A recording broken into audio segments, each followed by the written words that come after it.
became one of the most publicized, most terrific crimes we've seen. And I think that the reason that it attracted so much attention at the time was because we could all relate. I have a daughter who was the same age as Jeffrey at that time, and the thought that you could let your child out on the streets and then not see that child again was just was chilling. So a few years went by, and an agent from New York, who Bob had been put in touch with, called me and asked me if I would write this book with Bob. And at the time, I thought it was just going to be a true crime book, which we thought would be compelling, of course, but it would be, you know, a well-reported book about the nature of the crime, the neighborhood, the killers, the father, the family, and the death penalty debate that occurred in the state within the first month after that. But it became much more than that. As I sat down with Bob, I learned what occurs when reporters like me leave the scene, what goes on behind the closed doors, the problems that they go through. And I knew at that time that this was just not about the crime, that the crime here was the starting point. And what this book would be about how a human being and his family and his neighbors who are victimized by this tried to keep their lives intact and then to move forward. Bob became the most visible death penalty opponent in the state after that, if you recall. It came within one vote of passing. Bob was enraged, and he changed over time on his own to a place where he rejected the death penalty, despite everything that he had gone through.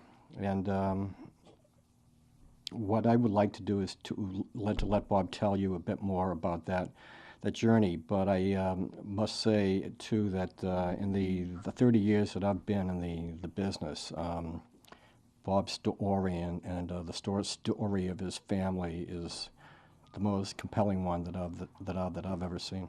So so here's Bob. Thanks a lot for coming tonight. Thanks for coming tonight. Beautiful. Just a great place here to stow at the fireplace. A little chill in the air outside. Really nice. But I'm Bob MacQuarrie, and as you know, on October 1st, 1997, my 10-year-old son Jeff got kidnapped, and he got murdered. He was washing a dog out in front of his grandmother's house, and there were two guys in the neighborhood. They were pedophiles. One of them belonged to a group called NAMLA, the North American Man-Boy Love Association. It's an organization that advocates sex between men and children. And what they did, this is an organized group of pedophiles, and they exchanged different tactics on how to lure children and how to lure children, how to molest children without being caught. And I never heard of such a thing. I never believed that such a thing could exist, but it did.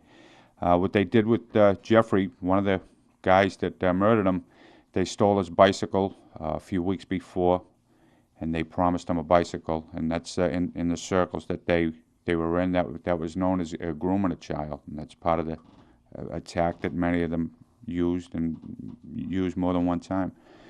On that day, he was in front of his the grandmother's house washing the dog, and they come by, and this is the day, and they told Jeff they were going to go get him a bicycle.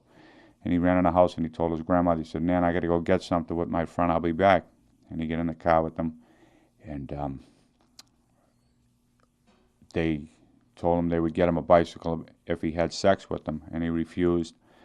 They offered him money. He refused, and he fought. So I'm very proud of Jeffrey. You know, he was 10 years old. He knew right from wrong, and he knew enough to stand up for himself. You know, if he said no, it was no, and that was it with him in his mind. But this set off a chain of events that I guess a ride is the title of the book, and a journey in my life and my family's life and friends and a lot of other people. But I can remember that day, the following day, after Jeff was missing. We had no idea what happened to him. You know, the next day comes and it starts to get later in the day. You're hoping that, you know, he had stayed at a friend's house. But as time goes on, it's not, you know, it's you start to lose hope real quick. And that's pretty much what happened. And at this time, this is the morning of October 2nd. A little later on, you know, 8:30, 9 o'clock, a lot of media, a lot of people. The news had spread throughout the neighborhood, and the yard was loaded with people looking to search for Jeff. A lot of media people, and you know, a frantic search to find Jeffrey was on. And you know, as the day went on, things were kind of a blur to me. But one of the guys that killed Jeffrey had lived right around the corner. He grew up in that neighborhood. He knew my oldest sons, and I knew him. You know, I knew him when he was a kid growing up. He was only 21 years old at that time. I can remember he came into the yard. And he was talking to me, and I sensed something about him, that he knew something. There was something going on. I just sensed it. A little time went by, and a little later on in that day, later in the morning, early afternoon, my middle son, Sean, came to me, and we were kind of off to the side. There was a lot of commotion going on, a lot of people. And he come over to me looking for reassurance, asking me, he said, "Dad, Jeff's going to come home, isn't he?" And at this time, I told him, I said, "No, Sean." I said, "Jeff's not going to come home." I said, I don't think he's going to come home. And I think Salvi knows something about it. I think Jeff's dead, and I think Salvi knows something. And obviously at that moment, it was very emotional for the both of us. A lot of crying, you know.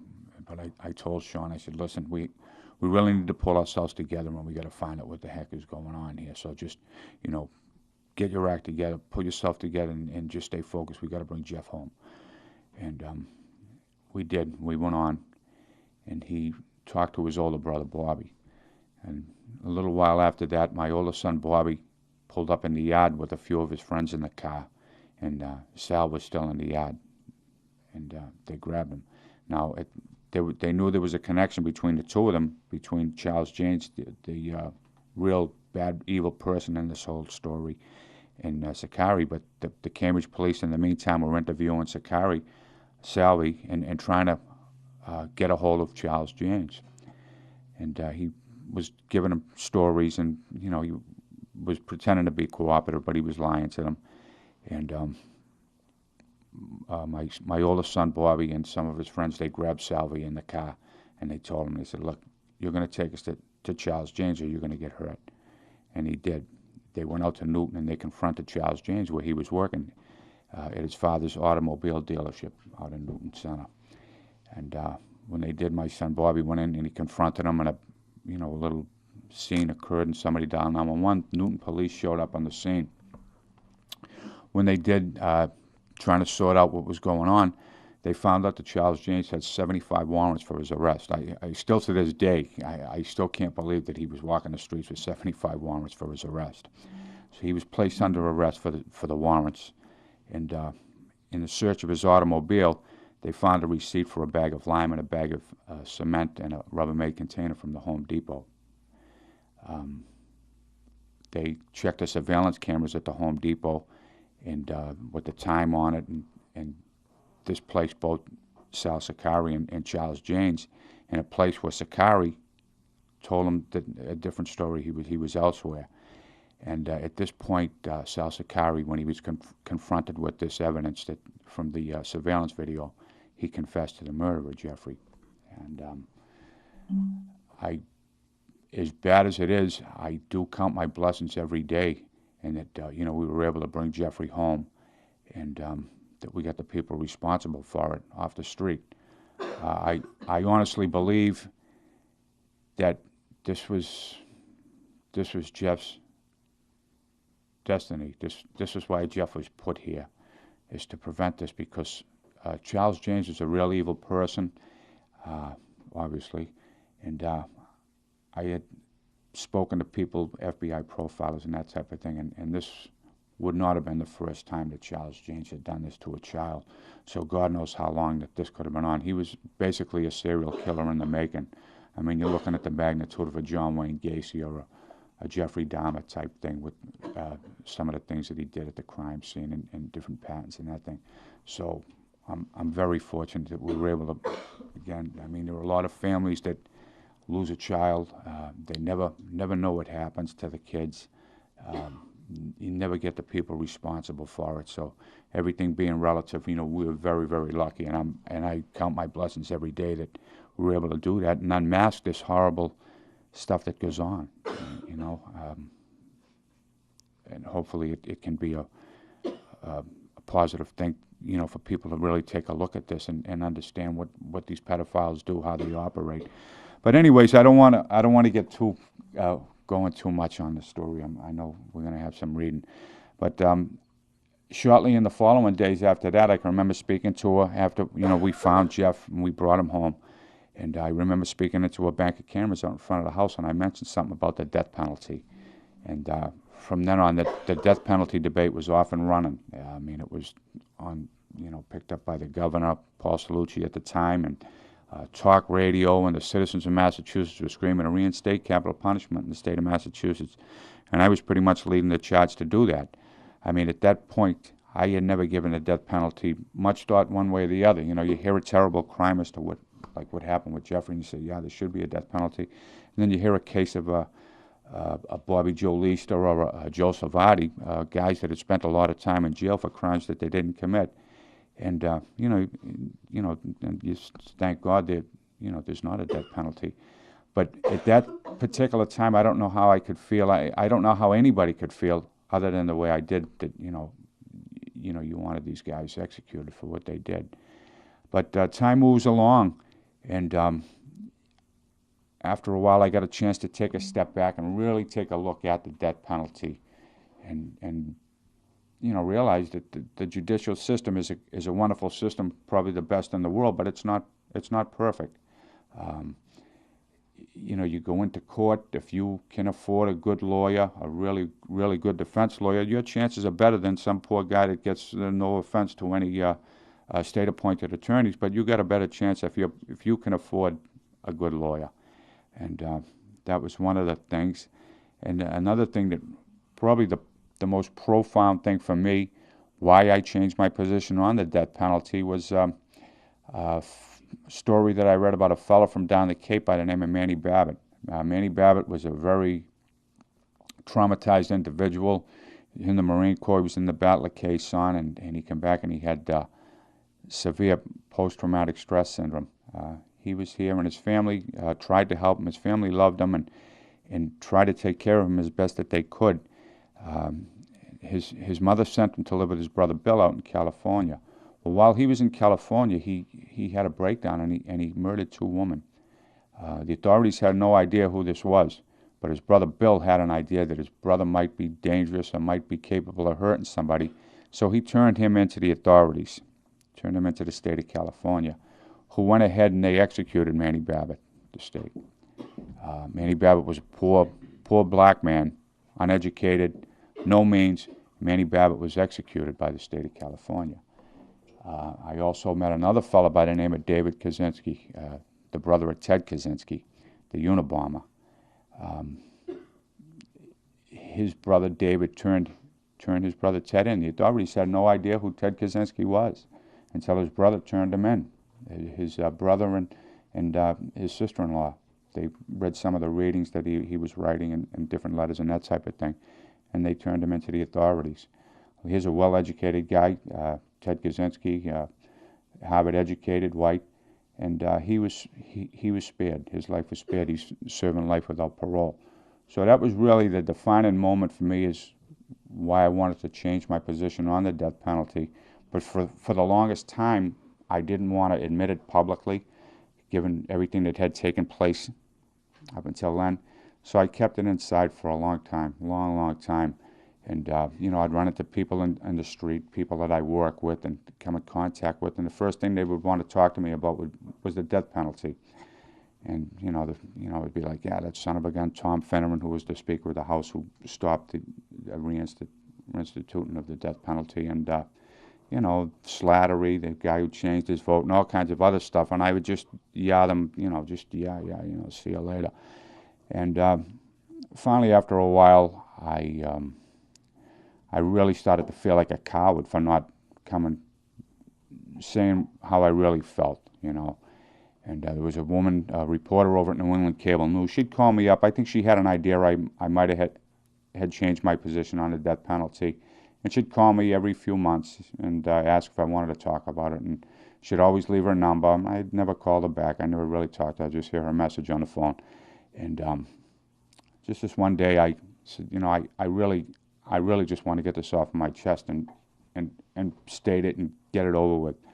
So I called her and I did an interview on New England Cable News that I had changed my position on the death penalty, and the media outlets in Boston picked it up, and it was kind of a big thing, is given everything that had gone on as far as my support of the death penalty.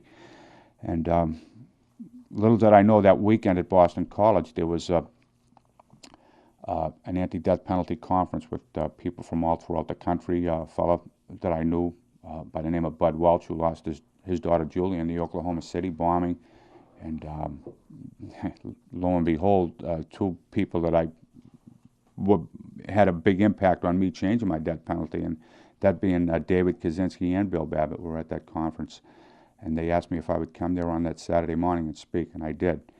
And it just so happens that happened to be Jeffrey's birthday on June 9th. It's funny the way things work, the way forces work and things go. But later on that day, we have a family tradition. On Jeff's birthday, we all meet up at the cemetery in the afternoon, and I did. Jeff's mom and brothers were there, and they were a little upset with me. It was kind of a tense moment as far as, the death penalty thing. And, we had a few words, but, let it go. I mean, we were there for Jeff.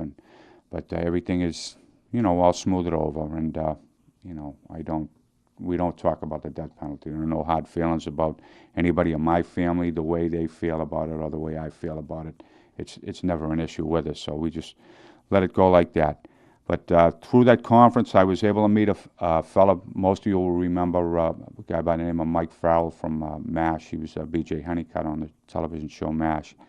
And I got friendly with him and would talk, and he asked me if I would be interested in writing a book, if I'd ever given it any thought. And he put me in touch with a fellow down in New York by the name of Todd Schuster, an agent. And we talked about it, and he asked if I knew any writers and that would be willing to do it. And I says, yeah, I get this great guy I know from the Globe, Brian. I says, I met him, and we hung out a little bit and gone to a few Red Sox games and gone to some football games. I said, so the guy's got to be all right. He's not a bad guy. So that was that. Todd called Brian, and that's how the book came about. And again, it's been quite a journey for me. I count my blessings every day. My family's doing well. We have our ups and downs. It's not, you often hear the word closure. Well, there is no such thing as closure.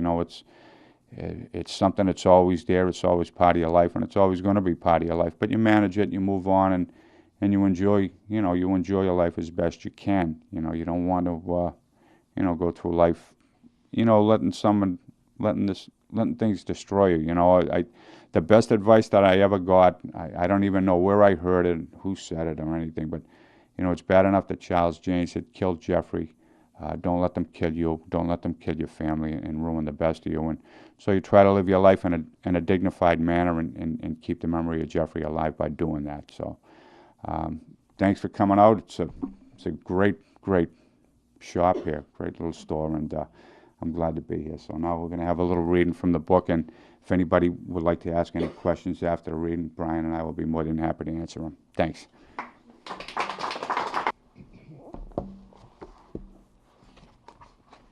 I'll read from the prologue and then a little bit near the beginning of the book, and then we'll start. Hundreds of people huddled in the autumn air, waiting for the words of a grieving, shattered family.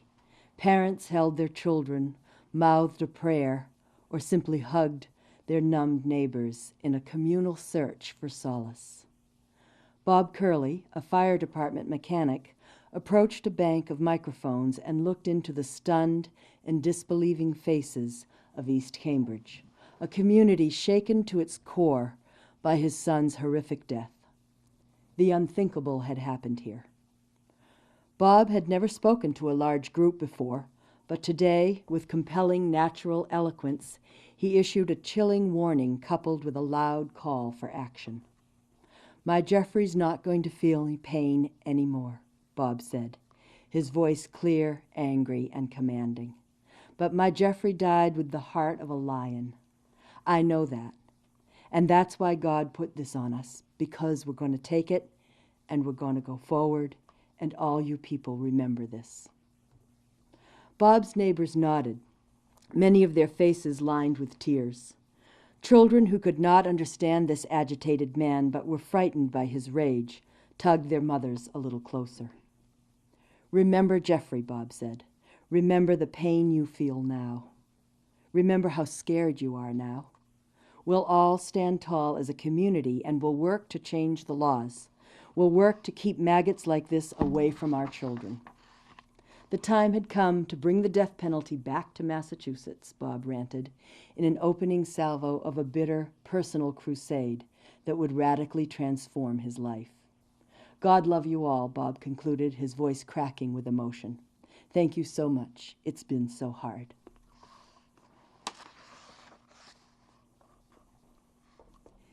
At 7 a.m., Bob wheeled his bicycle into the landmark brick firehouse, home to Engine 5, where a hose-carrying truck and bright red pumper screamed through Inman Square more than 2,000 times a year.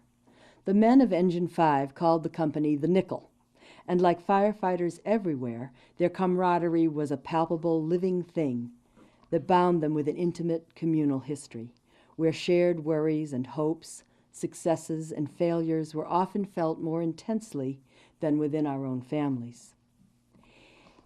"If you get in a pickle, call the Nickel," boasted the company's informal motto. And Curley, who had worked at Inman Square for 3 years, was an integral, upbeat, dependable part of that fraternity. Nearly everyone liked Bob, whose quick humor, passion for Boston sports, and stoic work ethic fit neatly into the fabric of Engine 5. A man of routine, Bob walked to the rear of the firehouse to a cramped repair area he called his office, a place where a box of cornflakes and a container of milk always lay stashed in a small refrigerator. After breakfast, Bob strolled past the dispatcher's desk and climbed the stairs to the second-floor kitchen for coffee, gossip, and head-shaking regrets that the Boston Red Sox, a fourth-place team in the death throes of a dreadful season, would not be World Series champions for the 79th consecutive year. From this men's club perched in the heart of the square, Bob and the firefighters could watch the ever-changing urban drama unfold on the star-shaped intersection below. They watched the fistfights, judged the women, and sneered at the left-leaning neighbors as they ambled across the street. Bob didn't participate in or even talk much about politics. Like most of his co-workers, Bob thought liberal was pretty much a 4-letter word, even though he rarely voted Republican, and joked that the working class should be registered Democratic at birth. But for political radicals in a city only half-jokingly named the People's Republic of Cambridge, the firefighters reserved a special vitriolic scorn. To Bob, they were phonies, which to him was just about the worst label he could pin on anybody. To the firefighters, the world of Engine 5 was different, a place where grown men referred to each other as brothers and where risking one's life was a given, not a choice. They cooked for each other, pulled pranks on each other, and went drinking together at the Abbey or the Druid. And to ensure that their mission never lost focus, the yellowing photographs of Inman Square firefighters from the past, some of them killed on the job and some dating back a century, hung on the wall as a constant, silent, inspiring reminder. Life had taken an upward trajectory for Bob. He loved the firehouse and now had a spacious Somerville home bought 4 months before, thanks to the financial resources of a petite, attractive, and effervescent psychologist named Mimi, a native of Columbia, with whom he had been living since late 1995. Bob was separated from his wife Barbara, who lived 5 blocks from the firehouse in a small condominium that Bob had helped buy before he left. His 2 oldest boys, Bobby Jr., 19, and Sean, 17, were in good health, and his youngest son, Jeffrey, a precocious 10-year-old with a constant frenetic presence in the neighborhood, a boy who often whiled away his time at the firehouse, bantering with the men, riding to fires and trucks, and peppering everyone within sight with a never-ending barrage of questions. Bob had seen Jeffrey the previous day at Barbara's condo, where Sean had badgered his father into helping him repair his Oldsmobile Regal, an abused decade-old dinosaur that Sean had bought for $400 a few weeks before. The car, Sean's first, wouldn't start. So Bob drove his mechanic's truck to the house, charged the battery, figured that a little gasoline would prime the carburetor, and sent Jeffrey scurrying into the house to find a small plastic cup to pour the fuel. Jeffrey did as he was told, always eager to help his brothers and father negotiate this fascinating men's world of tools, lawnmowers, weed whackers, and snowblowers. Despite his age, Jeffrey, a 4-foot, 6-inch, 77-pound tornado, had a fearlessness and urban street smarts that made him seem much older. Bob used the occasion to lecture his youngest boy about the dangers of gasoline. "This is dangerous stuff. Be careful how you use it," Bob said, cleaning his hands before hopping back in the truck to continue his rounds of the city's firehouses. "Okay, I will," said Jeffrey, a broad smile exposing his crooked teeth. "Nice going on the car, Dad." Jeffrey, a blue-eyed boy with close-cropped brown hair, had left his 5th-grade class at the Charles G. Harrington School earlier that day. A school nurse had called Barbara, a slow-to-smile woman with auburn hair and a weary gaze, to tell her that the boy felt nauseous. Barbara, who worked nearby, left early from her cashier's job at Bradley's, a discount department store, to retrieve her younger son. After walking the zigzagging half-mile together from school to home, Barbara gave Jeffrey some medicine and looked ahead. Though not scheduled to work the next day, she could not afford to stay away for an extended illness. "Jeffrey, why don't you stay home tomorrow?" Barbara said. "If you get yourself run down, then Mommy's going to have to miss work on Thursday." Jeffrey nodded, turned, and trudged upstairs to bed. More so than his brothers, Jeffrey was an ever-visible peripatetic presence in the neighborhood, one of the poorest and most crowded in a city better known for Harvard University, the Massachusetts Institute of Technology, and activist, brainy intellectuals. A confident imp who thought nothing of bicycling alone in city traffic, Jeffrey knew all the shortcuts in this working-class enclave, all the side streets, and nearly all the neighbors, both the upright and the shady. To Bill McGovern, one of those neighbors and a longtime Engine 5 firefighter, Jeffrey embodied this insular universe. "I'd be working around the house, fixing the front stairs, and he'd yell, 'Hey, Magoo!' said McGovern, with thick glasses that spawned his cartoon character nickname. He was always with the questions. They were rebuilding the park across the street one summer, and the guys had laid new granite slabs. And the whole time the guys were working there, he's over there, talking to them, asking questions. He was pretty much a hands-on individual. Jeffrey thrived on a whirlwind of activity. He'd hitch a ride on city garbage trucks and pocket a couple of dollars for his trash-collecting efforts. He'd help a Cambodian bicycle mechanic on the next street, shovel ice shavings from the local rink during hockey games, make flavored ice at Sarchioni's, the corner grocer, in exchange for a sandwich and a soda, and even rush to blazing fires either on his bicycle or in the trucks that screamed from Inman Square. "Give him 25 cents or a pat on the back, and he was the happiest guy in the world," said Sean, who marveled at his little brother's energy. The day before he became ill, Jeffrey and his class of city kids had traveled to a country orchard. On their return, Jeffrey stopped at Sarchioni's store, holding his apple-picking haul proudly in hand. At first he gave away a few to the corner regulars, but keen beyond his years, he soon realized there was money to be made and began selling apples for 50 cents apiece. The boy's cockiness defined him, but Jeffrey had a soft side that returned and redoubled his mother's love. He would sit by her side on the living room couch, watch the television series Home Improvement, and match her critiques with knowing nods and giggling wisecracks. And in a summer outing to Canobie Lake Park in New Hampshire, he once persuaded his mother to join him on a thrill ride, where he held her hand to calm her fears. In return, he always received the most fuss and the best Christmas gifts. My mother would have new rollerblades for him, the outfits, new school bags, new books, Sean said. Jeffrey got everything from her, and he couldn't be away from her. If the household's division of affection seemed skewed, the older boys rarely mentioned it except as a joke.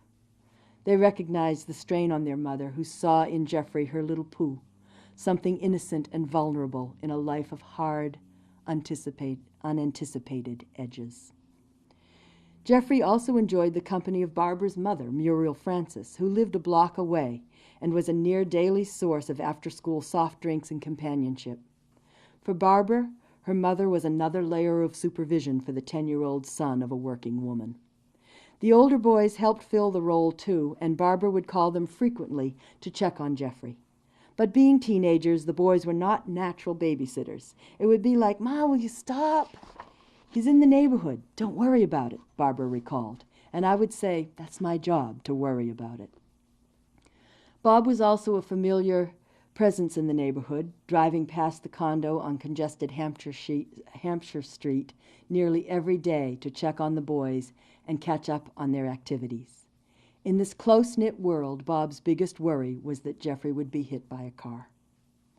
When Bobby Jr. and Sean were younger, the Curly sports would revolve around hockey practice at a nearby Gore Street rink, where Bob would change Jeffrey's diaper while sitting on unheated stands in sub-freezing temperatures. Although Jeffrey began skating at age 4, money had become tight in the Curly household, and the cost of organized hockey meant that the boy was destined for less expensive sports. For Jeffrey, that meant baseball, and still more baseball. In 1997, Bob umpired in the Cambridge Little League. It was more of a hobby than a job at $20 a game, and watched Jeffrey play for the Marlins. Bob loved baseball as much as Jeffrey did, and that September, as the days grew short, Bob would take Jeffrey to a ball field on the Boston side of the Charles River, where he tossed sky-high pop-ups to his wide-eyed son.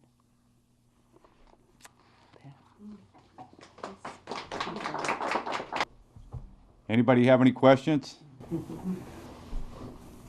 you think much has changed with protecting children? You see those signs on the highways when somebody's... Yeah, in some areas it's gotten better as far as they have the Amber Alert now, and I think people are a little bit more aware of it. But sometimes I get, it can be very discouraging. I think the internet is not a safe place, and I don't know if you hear it a lot more, but I don't know if that's because people are more apt to talk about it, whereas if years ago there was the same amount of this type of thing going on that you just never heard about it. So I don't know. It's always a battle. It always seems to be an uphill battle anytime you bring up any type of legislation at the State House, and as far as sex offenders protecting kids, it's always a tough battle, particularly here in Massachusetts. Thanks for writing this book. I mean, this is really... He wrote it. I'll be honest with you, I've been sitting here in shock when you mentioned about like a formal website of an organization and they give each other... Oh, yeah. Is there anything, has anyone ever said anything they can do about anything, something about that? Well, Monitor it, yeah, find out who's yeah. coming to this website? Well, they're not as strong and as powerful as they used to be. They were formed back in 1978 up in Revere. It came on the heels of what was called the Boston sex scandal at the time.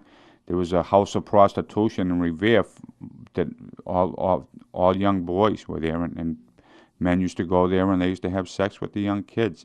And the district attorney at the time down there, Newman Flanagan, Suffolk County, the state police got wind of it and they broke it up, and he was prosecuting these guys. They were lawyers and doctors, and they were all pretty big shots, and they had some money, and they felt that they were being persecuted, and that was the start of the group NAMBLA. There was a Reverend Paul Shanley who was convicted, and he was one of the founding members of NAMBLA back in 78, 79. But yeah, they're a nationwide group, and we did file a lawsuit against them. When Charles James was arrested for the 75 warrants, they did find NAMBLA material. We did file a lawsuit against them, which was defended by the ACLU, was their First Amendment right to free speech, and we could never make the connection. The person that would have made the connection between Charles James and NAMBLA, he was ruled incompetent to testify. So that was the end of the lawsuit. But no, nothing.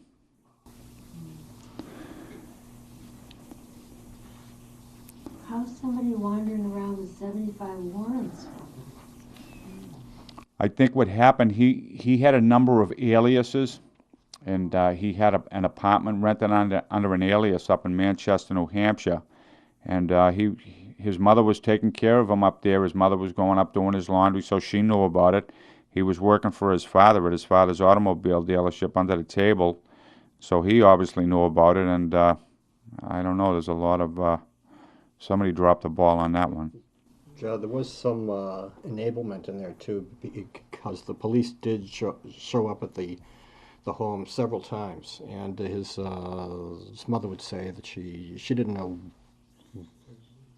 where he was, but she would go up to his place in New Hampshire twice a week or so to do the wash. So there was that, but and now at the time too, I don't think that there was the attention to the warrants, which were mostly for ATM theft and things like that. But Bob's suit, which they won, but for civil damages against Charles James for the wrongful death, it did have some effect on NAMBLA, and they're much more low key now. But the book too. I mean, we've heard a lot tonight about the tragedy here, the grief, the horror. But I must say that if you get past that, it's a book that ends on a note of hope, and to show the courage that this man had and his family in trying to get past that and to continue to live. It's an inspiring story, I hope. Yeah, it definitely is. Just the evolution through the whole scary process. Yeah, well, like Brian said, when you get past the crime, of course, I mean that's the main part of the story. But when you get into a lot of the politics, the death penalty debate, and a lot of other stuff that went after, it's really I hope, is like Brian said, a book of hope, and it can be a really inspiring story. Yeah. I remember too, there was a passage where somebody was politically using Jeffrey's picture, and they Yeah. thought like, hey, wait a minute. Yeah. I mean, there are ways that people would kind of try to use it for their own benefit, Right, and then right. you think, no, wait, it's happening here. Yeah, that was Maura Hennigan, I think she was running for Senate, right? I Yes. think, Yeah. Did your change in your view of it primarily come about because of injustices you saw in the legal end of things, or were there other factors as Well, just basically, when it all boils down to me is, I'm growing up the way I did coming from where I come from. I'm closer to the guy who can't afford a good lawyer and gets executed, for something that I didn't do than the other way around. Really, when you take everything away, I mean, like I said, the criminal justice system. I mean, if you're involved in it on any level, it doesn't take long to figure out, what's right, what's wrong, the law, justice, and who has the means, who doesn't, who gets the better shape. So. How long was that between when you were really obviously, like you said, very angry and stuff, to kind of Yeah. changing your views on the death penalty? Gee, that's I kind of lose track of time, a lot as far as that period goes. Couple of years anyway. Yeah, Right. yeah. But I probably had feelings about it. I had met. I mentioned Bud Welch from Oklahoma City, whose daughter Julie was killed in the bombing down there, and I got to meet Bud at a television show, Talking to England with Jim Browdy and Marjorie Egan, and we were on the show with Jim, and just talking to somebody who was had similar experiences in their lives than I did, and thought a different way on the death penalty. That was kind of an eye opener for me, as far as, I mean, being in favor of the death penalty, and kind of thinking that I was supposed to feel that way. I didn't know there was another way. I mean, because every people that I had been involved with, as far as lobbying for the death penalty, you just kind of get conditioned that way. Right. And to meet Bud Welch was a big thing. And just, after a while, taking a look at the death penalty, and like I said, the Unabomber, Ted Kaczynski and Manny Babbitt were kind of really the defining moments for me. Was that because you felt like their families might not have turned them in if they had been going to be executed? That was one of the reasons. Yes, absolutely, yes, yeah. And you think of that other guy whose mother's hiding him, you can imagine a family if, they're not going to be. Well, I never thought of that about Charles Jane's mother, but certainly, I mean, if your brother, I mean, if you think you're not going to turn your brother in, I would, you're less apt to turn your brother in if you think he's going to be executed than not. So that certainly was part of my thinking. Yes. Sure, because Bill was told that he would not be executed. Yeah, yeah. By the police out there. He turned them in on the condition that he said, yeah, the guy's insane. I mean, he'll be treated. You did the right thing to get him off the street, and then he's killed. And the opposite occurred with Kaczynski, of course. So Bob saw that dichotomy and just went from there. On that too, trying to figure out who's mentally ill and who's insane, and you bring lawyers in and all these people in, and that gets to be a whole nother problem.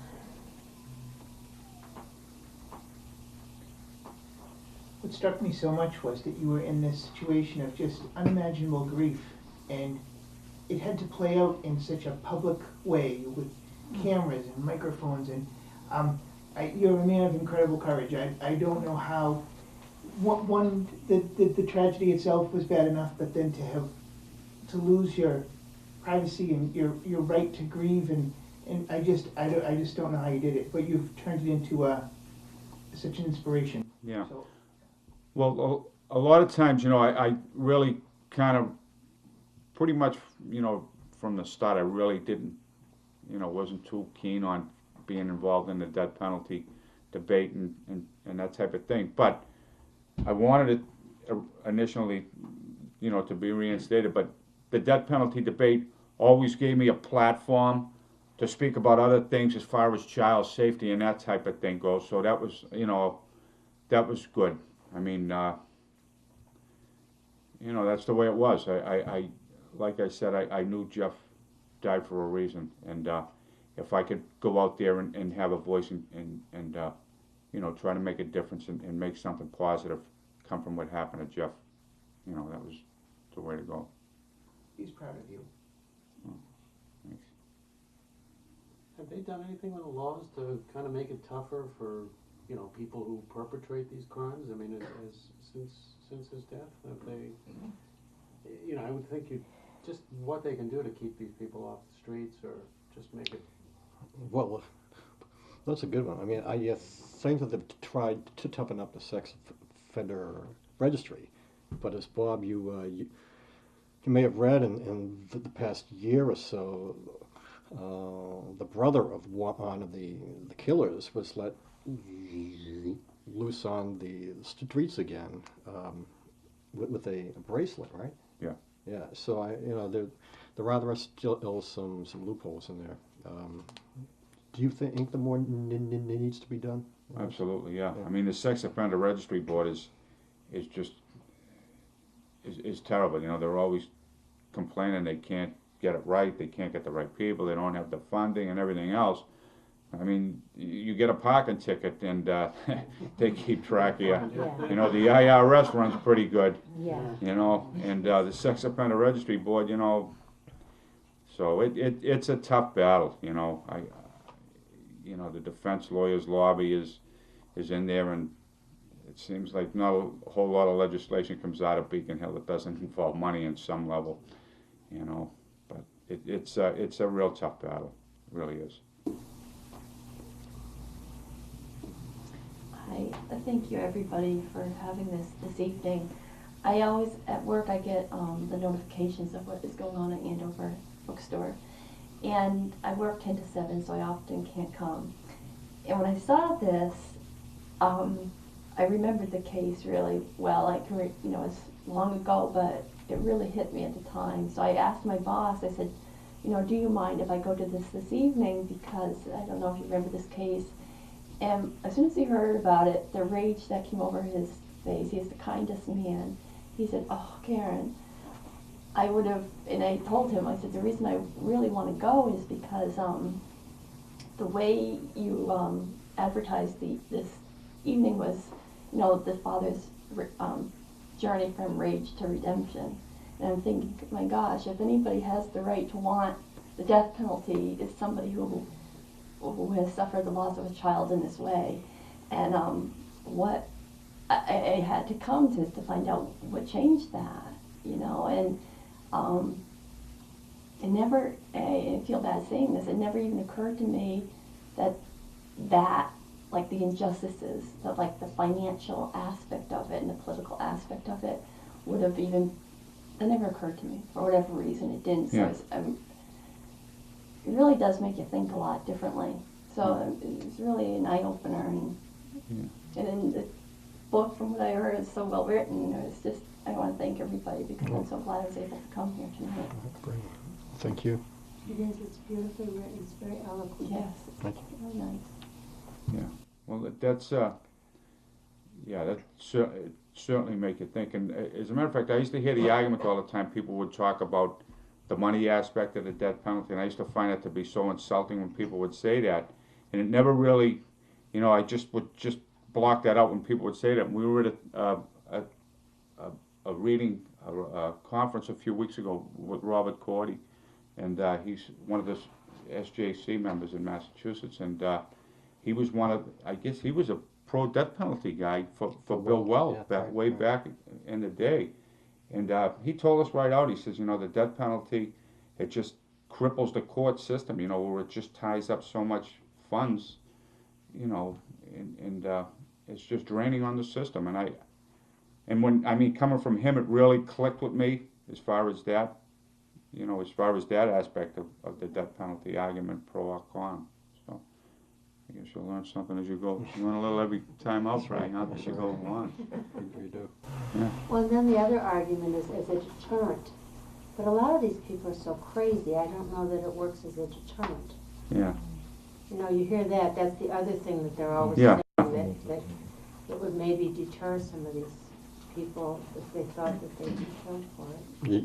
But Joe. studies have shown that that's not the case. Well, a lot of these people seem like they're nuts anyway. You know, like they're not logically thinking what the ramifications are going to be of what they've done. Yeah. Right, it's vengeance, I think, in a way. You know, I came to this story as a reporter, so I just tried to be down the middle here and to just convey what Bob thought and what the neighbors thought, the police, the lawyers, everybody, you know. And it became a very tough thing to do because I sat down with Bob and his family and everybody involved in this case for days and days and days, I mean, months, and to try to step back from that and not to let my feelings become involved in this was very hard. And I don't know if it shows in the book how I feel about it, but I don't, you know, I try not to let that get out. I never asked him what he. I Yeah, kind of right, thought what he right. thought because he worked at the Globe, but I never asked him. Didn't ask me once. Did we ever speak about it? No. No. We didn't. No. Yeah, we didn't. No. Never. We're Yeah. not going to speak about it now, are you? No. There's a quote from Sister Regine, too, from Sister Helen, Man yeah. Walking. Yeah. Right, where I forget quite what she said about it.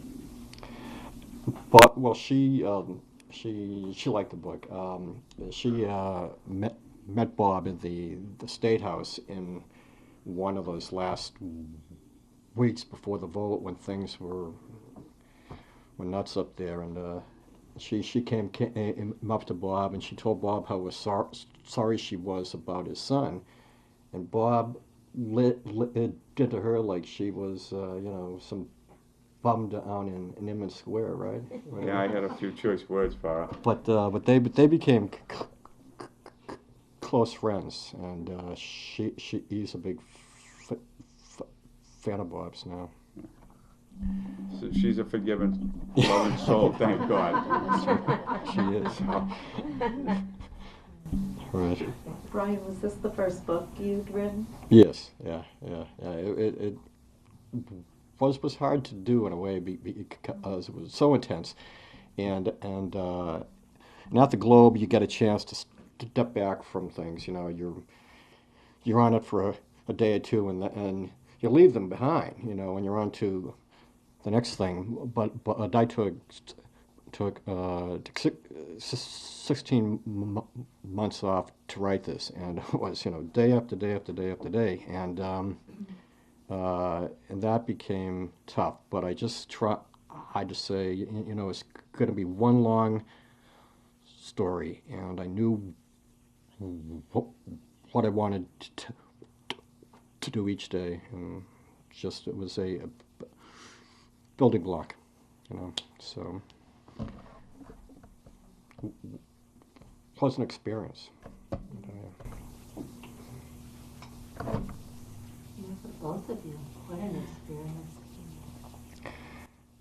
Yeah, I mean, what did you? I mean, the most anxiety I had in the whole process was when I got through with the book and I had the manuscript, and Bob had told me he didn't want to see the book beforehand. You know, I said, okay, fine. Oh, really? Yeah. Yeah. So, And it was hard to do because I wanted to ask him, we had a meet down in Connecticut, so he was down in New York and he come up to New London, and I took the train down there, and I was thinking, you know, all the time I'm just having this internal battle with myself that, gee, should I ask him? And no, I can't ask him. He's got to write the book. He doesn't need me interfering or anything else, so I just got to stay out of the way. So, you know, I wanted to meddle, but I said, no, I cannot do it. And I told him down there, I said, Brian, I want to ask you about it, but I'm not going to, I don't want to know that. Just go write the book and let me know when you're done. That's all. yeah, so the worst 5 days, the whole experience, because I think we first spoke about this book, like, you know, 3 or so, right? Yeah, Around there, okay. yeah, and was from the day that I mailed the thing off to Bob, and then I'm going, oh my God, you know, what if he thinks, you know, that it's awful, or that there are things that he does not want in there. But Bob answered every question that I asked him, and his family did too. It was an unbelievable thing. But then Bob called up and said, "Hey, you know, good job, son. All right, thank you." Any